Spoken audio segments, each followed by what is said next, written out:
You felt that tremor, didn't you? That silent electric shift in the atmosphere. It was the moment your phone buzzed with a headline you never thought you'd see. The one that had you double-checking the source. The one that proved the impossible was finally happening. The names that ruled their world, now just trending fodder. The empire they built on arrogance and lies, now starting to buckle. And the most exquisite part? You didn't submit a single complaint. You didn't make one phone call. You didn't spend an ounce of your beautiful rebuilt energy to bring this down. Yet, here you are, sipping your coffee, watching their carefully constructed reality dissolve in the morning news. You're trying to keep the smile contained, because this isn't just karma. This is justice, certified and delivered with a federal mandate. They truly believed they were bulletproof.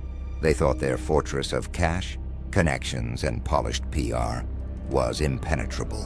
They assumed the damage they inflicted on you, the things they did, the truths they buried, would stay sealed forever under layers of NDAs and legal threats. But here is the cosmic rule they fatally ignored. The universe has a flawless ledger. It never loses a receipt, and when their debt finally reached a critical mass, when the violation count became too tall, when their pattern of abuse was too glaring to dismiss, that's when the special agents arrived at sunrise, and suddenly, their perfect little kingdom started to shatter, just like a frozen pane of glass under pressure. You remember how they tried to break you, right? How they made you feel like you were hysterical for pointing out the obvious. How they painted you as the villain for refusing to be silent.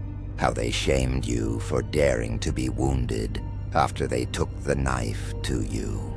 And now, those same power brokers, they're scrambling for top-tier defense lawyers, wiping servers that have already been backed up, and holding panic-stricken calls at 3 a.m. Why? Because this investigation isn't satisfied with last week's scandal. It's backtracking. It's digging deep. It's tracing every single line of corruption they thought they erased.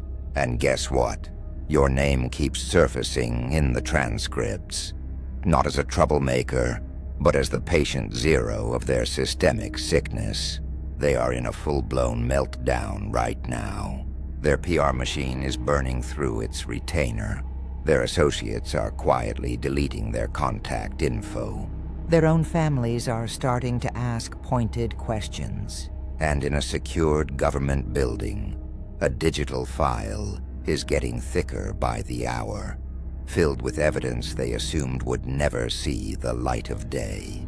Because when you stood your ground, when you refused to play their victim narrative, you didn't just walk away. You forced them to seek easier prey. And those new targets, they weren't as discreet as you were. They didn't have your patience. And now, there's a paper trail spanning a decade, with your experience acting as the prologue, the crucial opening chapter to their spectacular collapse. Let me show you the scene behind the closed doors. Investigators are mapping out decades of deceit, and every pin on that board is a victim's story. And every witness they interview, every single one, references you. Maybe not by your name, but by the description. The person who resigned with no warning. The one who fought back. The partner who walked away from everything. And the investigators are realizing you weren't the problem. You were the forgotten siren, the warning blast they ignored. It's ironic how these federal probes operate, isn't it? They don't prosecute one-off mistakes. They hunt for patterns. And patterns are the one thing your tormentors couldn't stop creating. People who abuse power don't stop. They operate in a loop, always believing they're too sophisticated to be caught. They think their twisted version of reality will always triumph. But bank statements are emotionless. Digital records have infinite memory, and witnesses, especially when they realize they're not fighting alone, eventually find their spine, especially when they hear about the one who survived. You want to know the true catalyst for this whole mess? It wasn't one massive blunder. It was death by 1,000 paper cuts. Small, repeated violations, financial discrepancies that formed a chain, behavioral reports that painted a mural of their character. Your experience, the one you thought nobody believed, became the perfect template for investigators to identify countless other victims. Because abusers are nothing if not predictable. They recycle the same threats, the same manipulations, the same lies. And once the investigators knew the playbook, thanks to what they did to you, they started finding its pages everywhere. The sheer poetry of it is delicious. They poured so much capital into destroying your credibility, so much time into painting you as unhinged, so much effort to ensure your voice would be permanently silenced. Yet, it was your resolute absence that created a void, and that void is now echoing the truth. The universe, it turns out, has a stunning sense of humor. It lets the antagonists feel utterly secure, right up until the cuffs snap shut, and their lawyer's face goes white with that whispered admission. This is a catastrophe. But this moment, this is truly beautiful. You're not shouting, "I told you so." You're not posting cryptic messages about karma on social media. You are simply living your life, cultivating your peace, tending to your garden, both literal and internal, while they are being consumed by the inferno they built themselves. Real power is quiet. True victory requires no cheering section, and genuine karma doesn't need your assistance. It only needed you to remain standing long enough to witness the mechanics of cosmic balance. They made a profound error when they targeted you.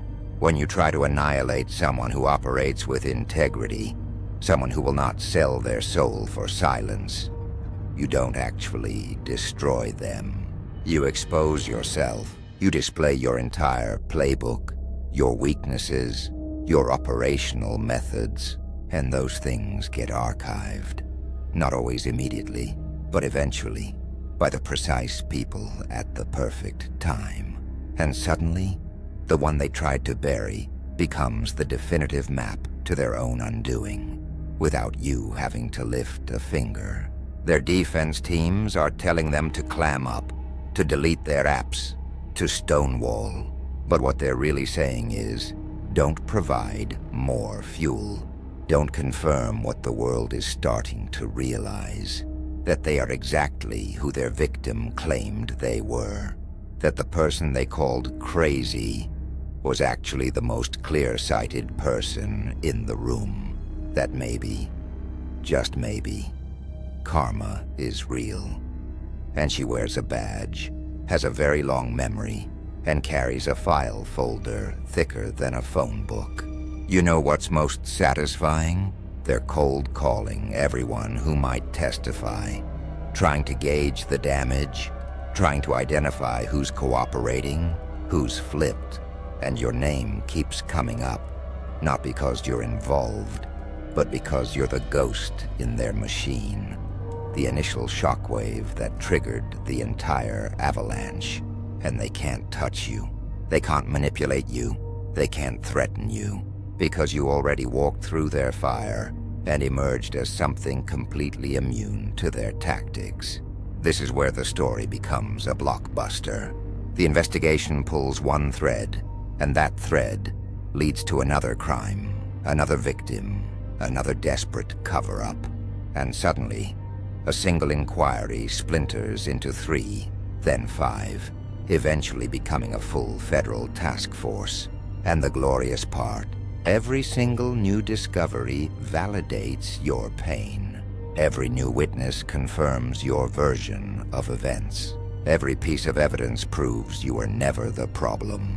You were the prophecy, They're probably deleting texts right now that are already archived on unseen government servers, shredding photocopied documents, desperately trying to keep their lies straight, because maintaining a fabricated reality demands a perfect memory, and the crushing weight of panic makes memory a very unreliable witness.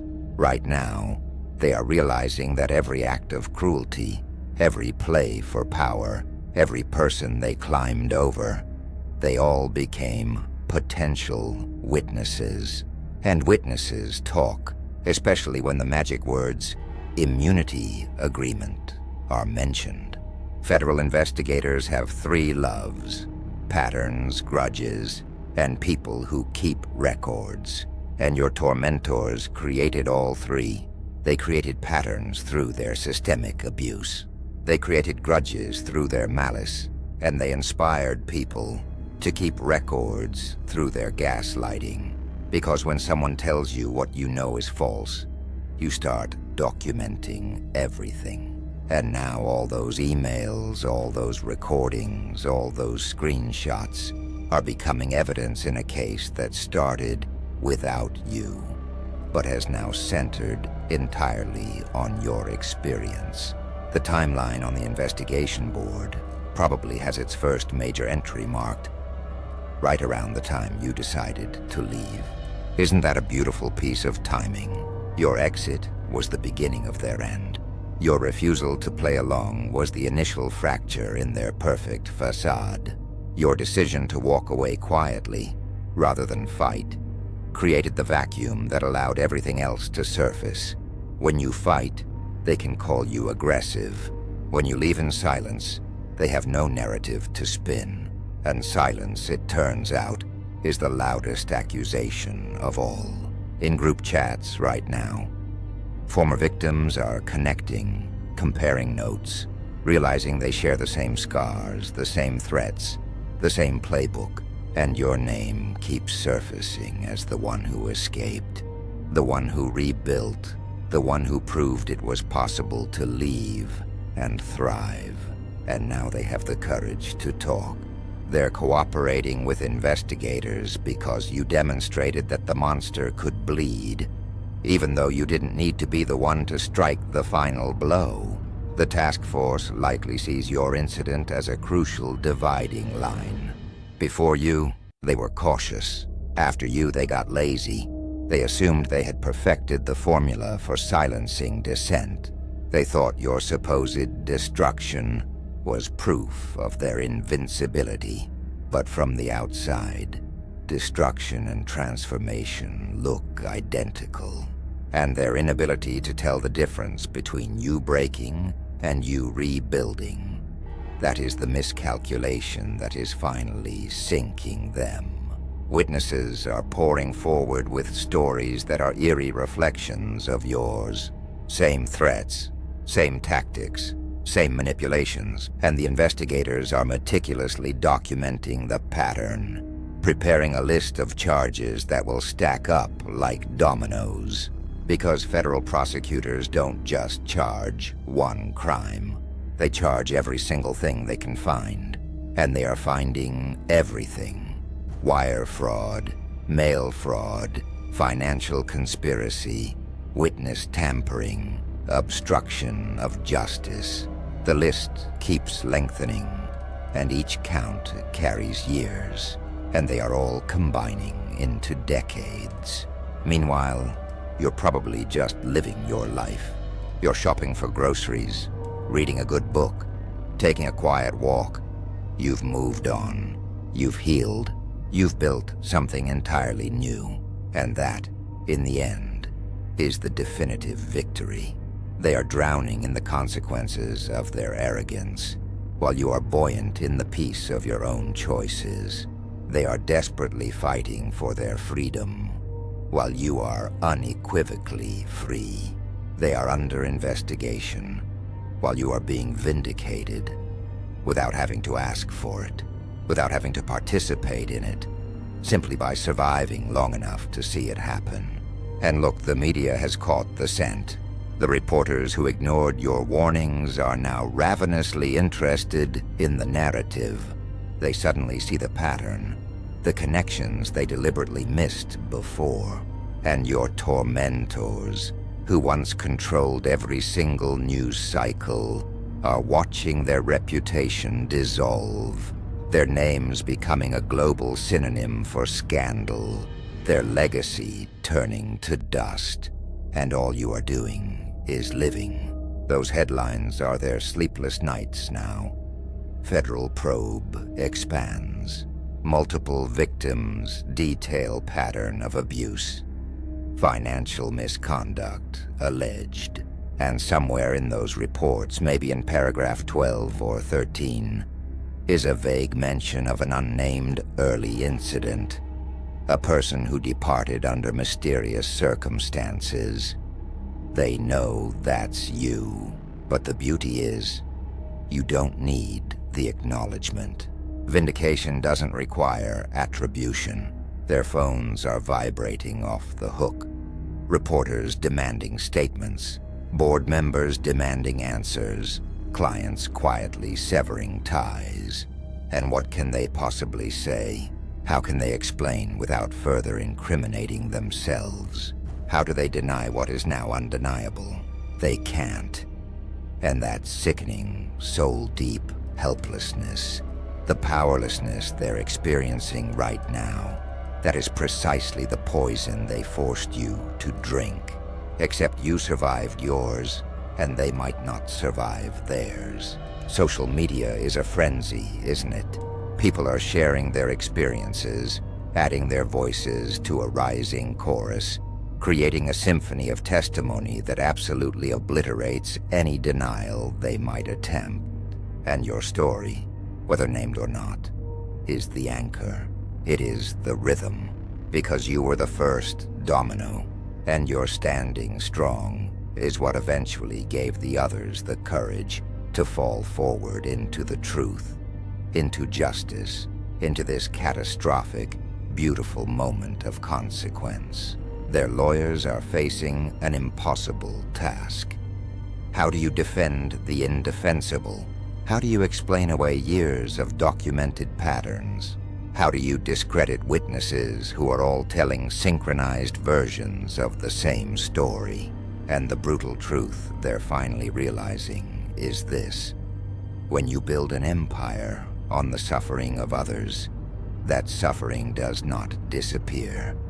It becomes evidence, and evidence does not care about your wealth, your connections, or your reputation. Evidence simply is, and right now, it is overwhelming them. Every self-satisfied email they ever sent, every arrogant threat they made, every document they forged. It is all being meticulously woven into the prosecution's tapestry. And the FBI doesn't care about their country club membership or their political influence. They care about facts, and the facts are painting a picture that mirrors exactly what you told people years ago. Only now it's in triplicate, complete with witnesses, timestamps, and a paper trail that leads right to their executive suites. The deals are being put on the table. Cooperation agreements, opportunities to flip on their associates. And you know what cornered criminals do. They devour their own. That united front they presented when they were focused on destroying you. It's gone. It's a free-for-all now, and the investigators are just watching, letting them implicate each other, letting them reveal more crimes in their desperate, pathetic attempts to minimize their own guilt. And the final ultimate grace, you likely don't even have to testify. You don't have to relive it. You don't have to face them. You don't have to prove a thing, because the case is building itself from the testimonies of others, from the evidence they couldn't burn, from the patterns they couldn't help but repeat. Your suffering was never for nothing. It was documentation. It was the rough draft of their indictment. And the final version is being written by federal prosecutors with the power to actually bring the hammer down. Let's talk about divine timing. The universe is never early, never late. Just when you'd finally healed. Just when you'd finally moved on. Just when you'd finally found your center.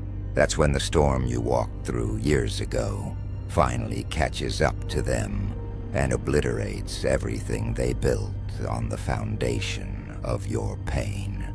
It's a perfect kind of poetry, how balance waits until you no longer need it to deliver the justice you deserved all along.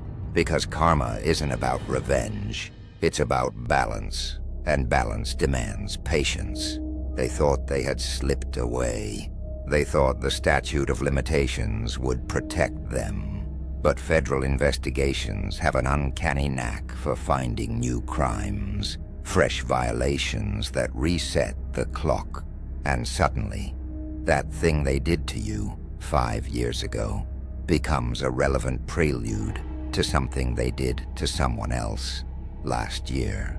And that pattern, that beautiful damning pattern, becomes the rope that hangs them.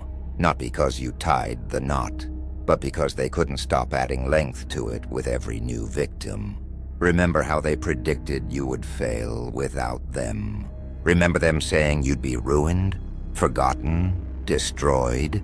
Look at you now, and look at them. You are building, they are crumbling. You are healing, they are hemorrhaging. You are free, they are about to be anything but.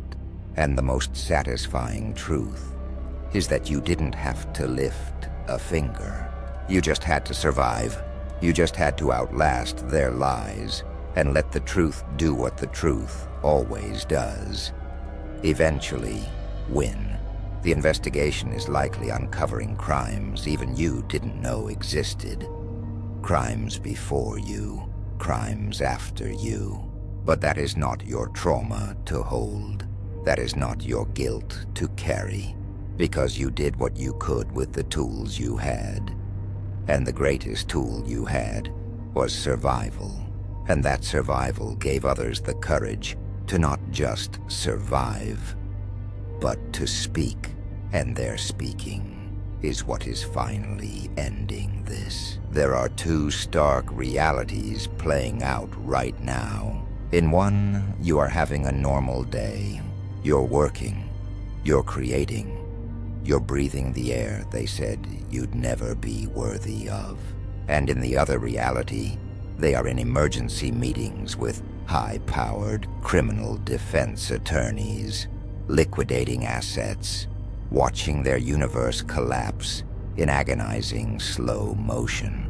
And the profound, tragic irony is that these two realities exist entirely because of choices made years ago. They chose cruelty. You chose survival. They chose power. You chose truth. They chose to destroy. You chose to rebuild. And now, those choices are finally bearing fruit. Theirs is bitter and poisonous. Yours is sweet and sustaining. And the vast space between those two realities, that is the exact measure of justice being served right now. Not because you demanded it, but because the universe always demands balance. And it just needed time to assemble the perfect case. Your phone is quiet. Theirs is screaming. Your conscience is clear. Theirs is keeping them awake. Your future is wide open. Theirs is closing in. And that contrast, that total reversal of fortune, is what karma looks like when she arrives with a federal warrant. When she brings handcuffs, when she brings the kind of consequences that cannot be bought off, intimidated away, or gaslit into non-existence. Somewhere, right now, they are thinking about you. They are wondering if you're involved, if you're cooperating, if you are savoring this moment. And the answer to all of that is a resounding no. You are not involved because you don't need to be. You are not cooperating because your original testimony already did the work years ago. and you are not enjoying this because you have soared so far past them that their entire, spectacular downfall is nothing more than faint background noise to the epic score of your own becoming.